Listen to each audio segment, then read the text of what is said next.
Abu Dhabi wasn't the end of the season I would have wished for. I think we had potential in the car, but not quite delivered during the course of the race. It's always tight margins, it has been all year long, but we can see that the development direction we took in Qatar, which was very successful, we weren't able to apply that into Abu Dhabi. I think for us, there's a lot of pros and cons that we've learned from, a lot of learning on how to use the tyres, but one of the aspects of Abu Dhabi that was a weakness in the car that we didn't predict was just not able to get that front end strength that we had at previous tracks, and really hurt us in corners like turn 9, also accentuating the graining that you saw in the race. So there's a few reasons behind it. It's not just about pure pace, it's about a slight balance limitation that we weren't able to work out.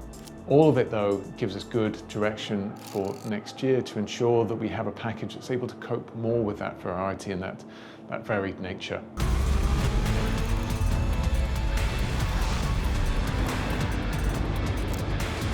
Welcome to the Vowles Verdict, presented by Kraken. Question number 1's from Naomi, which is, how would you sum the season up in one word? Fifth. I think for me, that just brings the whole season together. It brings Alex's season and Carlos's together. It culminates in obviously multiple podiums, multiple really high scores for us during the course of that season, but fifth is really a good summary of our year. Christine's question is, how would you summarize the collaboration between Alex and Carlos during the year? How did it develop? And what stands out to you as a team principal? From the very first test that we did in Bahrain together, all the way through Melbourne, where obviously Carlos wasn't in the car but able to help the team, all the way through other races where the two of them were working together very freely in terms of debrief, data, setup direction.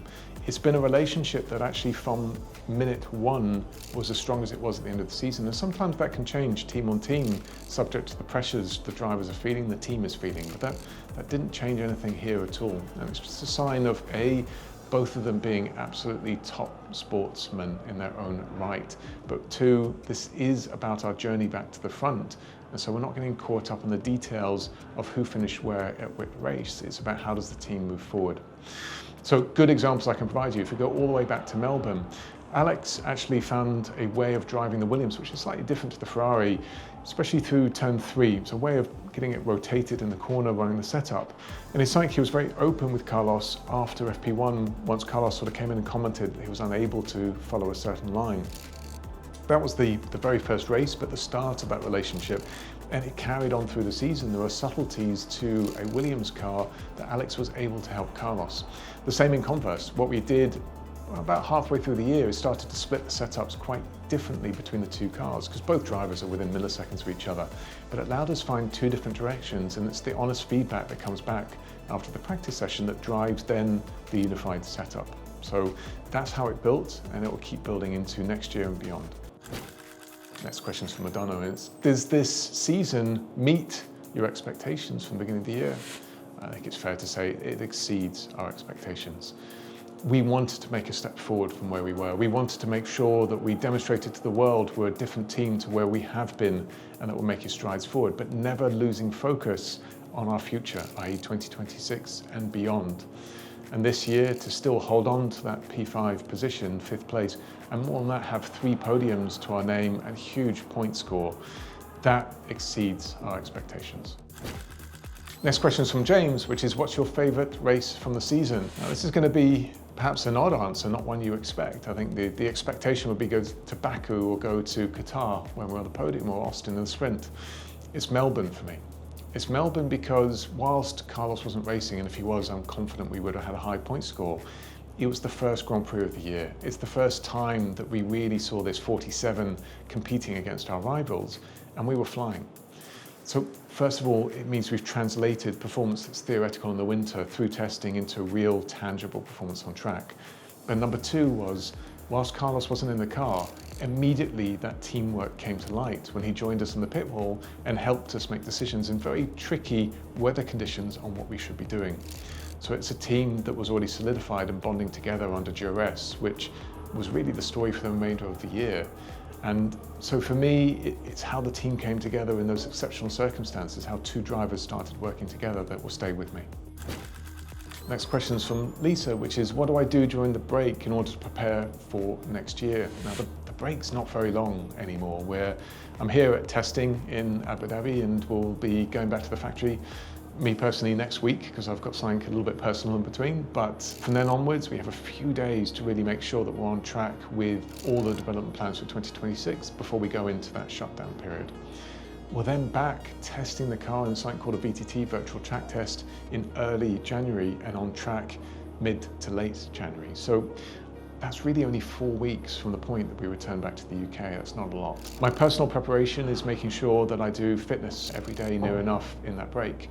You lose a little bit of fitness, especially in this triple header. It just allows me to come back a little bit stronger on that break, and I feel better with myself once I've been doing that.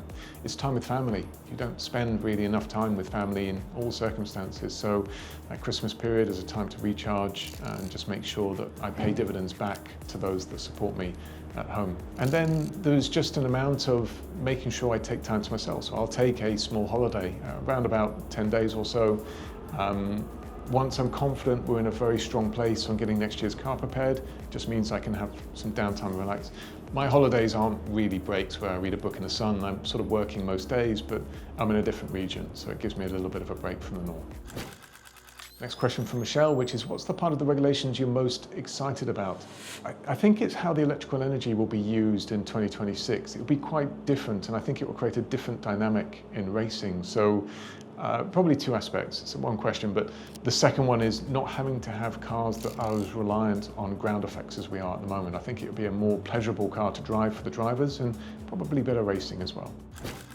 Hi Ian, thanks for your question, which is, when do we get to see the 2026 cars?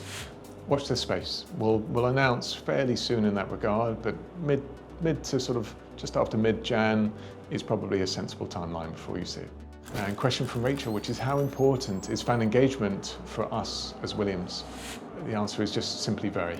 The reason why we go racing is for our fan base. We are a racing and sporting entity, so that's what we are all about. We're independent in that regard. And that means our fan base is absolutely number one in our priority space.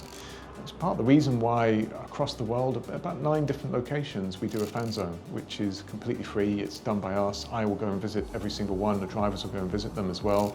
And it's our opportunity to give back to our fan base as a result of it. So we do this because we're a sporting entity, and we love the fact that we have you on side as a part of that journey.